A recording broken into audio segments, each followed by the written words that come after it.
नाज़रीन, आने वाले अमेरिकन प्रेसिडेंट डोनाल्ड ट्रंप साहब ने ये एक बड़ा अनाउंसमेंट बहरहाल करके रखा हुआ है कि जब वो सदर बनेंगे जनवरी 2025 में तो वो दुनिया में अमन लेकर आएंगे और ऑनगोइंग जो कॉन्फ्लिक्ट्स हैं, जो जंगें हैं, ख़ास तौर पर वो जंगें जिसमें अमेरिका इन्वॉल्व हैं, वो जंगें सारी ख़त्म कराएंगे। यूक्रेन का नाम उन्होंने लिया हुआ है और मिडिल ईस्ट की जंगों का भी नाम लिया हुआ है। लेकिन ये इतना आसान होगा नहीं। ट्रंप बात तो कर रहा है ना, लेकिन ट्रंप के आने में अभी 2-2.5 महीने हैं। ये 2-2.5 महीने बहुत ही क्रूशल है, बहुत ही इंपॉर्टेंट वक्त है और दुनिया के हवाले से इंपॉर्टेंट वक्त है, क्योंकि अमेरिका के अंदर एक बड़ा पावरफुल मिलिट्री इंडस्ट्रियल कॉम्प्लेक्स बना हुआ है। बड़ा पावरफुल, यानी इसकी जो रीच है ना, बहुत ज़्यादा है। अमेरिकन पॉलिटिक्स के ऊपर इसका जो शिकंजा है बहुत ही डीप है। इस मिलिट्री इंडस्ट्रियल कॉम्प्लेक्स ने बिला वजह भी दुनिया में जंगें छेड़ी हुई हैं। मिसाल के तौर पर एग्जाम्पल दे सकता हूँ आपको। इराक की जो जंग थी, क्यों छिड़ी थी किसी को नहीं पता, कोई जस्टिफिकेशन नहीं है। उस जंग को छेड़ने की जो वजह बताई गई थी ना, वो ये बताई गई थी कि सद्दाम हुसैन कोई वेपन्स ऑफ मास डिस्ट्रक्शन बना रहा है, बहुत बड़े हथियार बना रहा है। अमेरिका वहाँ गया फौजें लेके, बिलियंस ऑफ डॉलर्स वहाँ पर लगा दिए, वेपन्स बेचे गए वहाँ पे, लेकिन कुछ भी नहीं मिला। आखिर में कुछ भी नहीं मिला और आखिर में इतना कहकर जान छोड़े कि it was an intelligence failure. America 1776 में बना था, उसकी जो इंडिपेंडेंस है वो आप कह सकते हैं 1776 में हुई थी, 1776 में। तब से लेकर आज तक 93%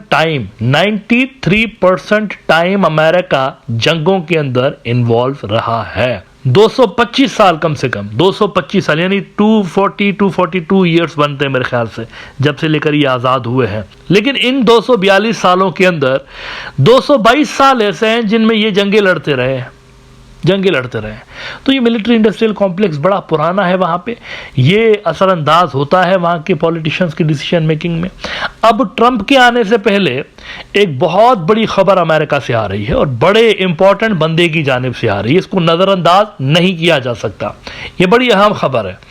डोनाल्ड ट्रंप की आने वाली एडमिनिस्ट्रेशन में, यानी पिछली एडमिनिस्ट्रेशन जो थी उसमें जेरार्ड कुशनर का नाम हमने बहुत सुना, ट्रंप का दामाद, ये बड़ा एक्टिव रहा। लेकिन आने वाली जो एडमिनिस्ट्रेशन है उसके अंदर जेरार्ड कुशनर से ज्यादा जो बंदा एक्टिव आपको नजर आएगा वो है ट्रंप जूनियर, डोनाल्ड ट्रंप का बेटा। इसके हवाले से खबरें आ रही हैं कि ये बड़ा एक्टिव होगा, इसका रोल होगा और अपने बाप की इलेक्शन कैंपेन के अंदर भी ये बड़ा एक्टिव रहा, खामोशी के साथ, बिहाइंड द शेडोज ये बंदा काम करता रहा है। ट्रंप की विक्ट्री में इसने भी बड़ा रोल प्ले किया है।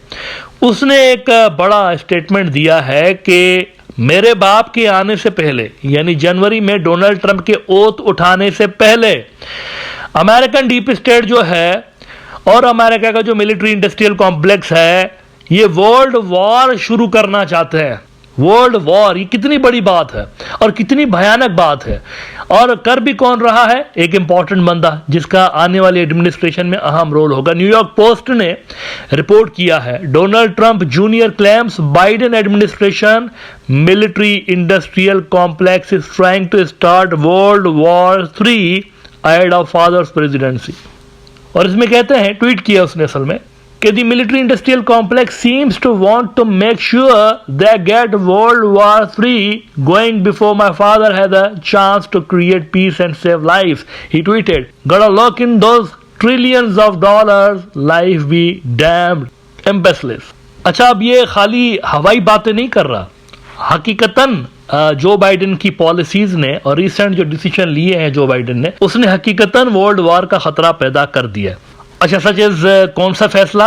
ये जरा एसोसिएटेड प्रेस की खबर देख लीजिए। Biden authorises Ukraine to use US supplied long range missiles for deeper strikes inside Russia. अभी बुड्ढे ने 24-48 घंटे पहले, ये जो बुढ़ा बाबा है वॉशिंगटन के अंदर, जो बाइडेन नाम का, इसने एक बड़ा कंट्रोवर्शियल किस्म का फैसला किया है, अथोराइज कर दिया इसने यूक्रेन को। और इस पर मैंने पिछले एपिसोड में बात भी की थी कि आप हमारे हथियार डीप इनसाइड रशिया इस्तेमाल कर सकते हैं। पहले बॉर्डर्स पर टुक हो रही थी ना, बॉर्डर्स पर, यानी अमेरिकन हथियार रशिया के बॉर्डर्स पर इस्तेमाल हो रहे थे। अब उसने कहा कि नहीं, आप अंदर भी कर सकते हैं स्ट्राइक। अच्छा, ये सिर्फ खाली खुली बातें नहीं है। इसके जवाब में पता है यूक्रेन ने क्या कहा है? ज़ेलेंस्की ने, उनका ये प्लान था, प्लान बी उनका ये था कि अगर हम इलेक्शन हार गए ना बाइडेन वाले तो क्या करेंगे, तो ये प्लान बी था, उस पर अमल किया गया। न्यूयॉर्क पोस्ट की स्टोरी का ये हिस्सा देखिए, Ukraine signalled that it would take advantage of the new stock of weapons within days after months of pleading for permission to use the American missiles amid crushing setbacks on the battlefield. Russia ने भरकस निकाला हुआ है basically, और अब Zelensky साहब जो है उन्होंने कहा था कि हमें ज़रा ये आज्ञा दीजिए कि हम ये हथियार रशिया के अंदर इस्तेमाल करें, रशियन शहरों के अंदर इस्तेमाल करें।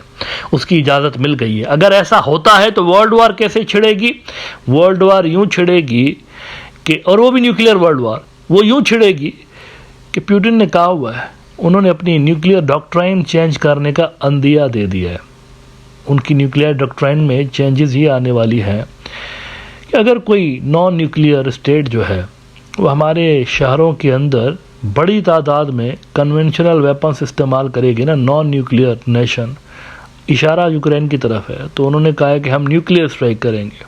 ये चेंजेस आने वाली है। और इसके अलावा दूसरी ख़तरनाक चेंजेस उन्होंने कहा कि अगर कोई नॉन न्यूक्लियर स्टेट जो है किसी न्यूक्लियर पावर के साथ मिलके उनके हथियार या रिसोर्सेज, मिलिट्री एड इस्तेमाल करते हुए हमारे ऊपर स्ट्राइक करेगी, कन्वेंशनल स्ट्राइक ही होगा, जाहिर सी बात है, इसको भी हम ज्वाइंट अटैक कंसीडर करेंगे और फिर भी हम न्यूक्लियर यूज़ कर सकते हैं दोनों के अगेंस्ट। लुक एट दैट, दोनों के अगेंस्ट। किसके लिए इशारा कर रहा है? सिर्फ यूक्रेन नहीं, आप समझ सकते हैं दूसरा किस कंट्री के बारे में बोल रहे हैं। ये प्रोपोज्ड चेंजेस हैं जो कि उन्होंने अपनी न्यूक्लियर डॉक्ट्राइन के अंदर वो लेकर आ रहे हैं ना। ये बहुत ही हसास खबरें हैं, सेंसिटिव खबरें हैं, तो ज़रा रेफरेंस देख लीजिए। Newsweek, what Putin has said about nuclear weapons as ATACMS authorised against Russia. In recorded remarks posted to messaging app Telegram, Putin said, "They have not told me anything about it, but I hope they have heard, because of course we'll have to make some decisions for ourselves too. The potential strikes could include Ukraine using ATACMS Army Tactical Missile System rockets, which have a range of up to 190 miles. Three sources familiar with the decision told Reuters that Biden the first deep strikes are likely to occur in the coming days and the targets could include Moscow." अगर आप Putin की speech का ये हिस्सा सुनिए कि वो क्या इस न्यूक्लियर डॉक्ट्राइन के अंदर तब्दीली के हवाले से कह रहा है। In the updated version of the document, aggression against Russia by any non-nuclear state, but with the support of a nuclear state, is proposed to be considered as their joint attack on Russia. Russia will also consider the possibility of using nuclear weapons when receiving reliable information about a massive launch of means of aerospace attack and their crossing of our state border. This includes strategic and tactical aircraft, as well as cruise missiles and drones, hypersonic and other delivery vehicles. Russia reserves the right to use nuclear weapons in case of aggression, including if the enemy, using conventional weapons, poses a critical threat. अच्छा, Putin के अल्फाज को वैसे news week ने भी report किया हुआ है कि aggression against Russia by any non nuclear state but with the support of a nuclear state is proposed to be considered as their joint attack on Russia. Russia will also consider the possibility of using nuclear weapons when receiving reliable information about a massive launch of means of aerospace attack and their crossing of our state border. तो अगर ये सूरत हाल पैदा होती है ना, खुदा ना खास्ता, नहीं होनी चाहिए, दुनिया के पीस के लिए बहुत ही ख़तरनाक चीज़ है। अगर ये सूरत हाल पैदा होती है तो डोनाल्ड ट्रंप जूनियर की जो मैंने आपको स्टेटमेंट बताई प्रोग्राम के शुरू में, वो इंतहाई सीरियस है इस हवाले से। मित्रों, ये डेवलपिंग स्टोरी है, इस पर जैसे ही दूसरी कोई अपडेट्स आती हैं तो मैं आपके साथ इस प्रोग्राम में शेयर करूँगा।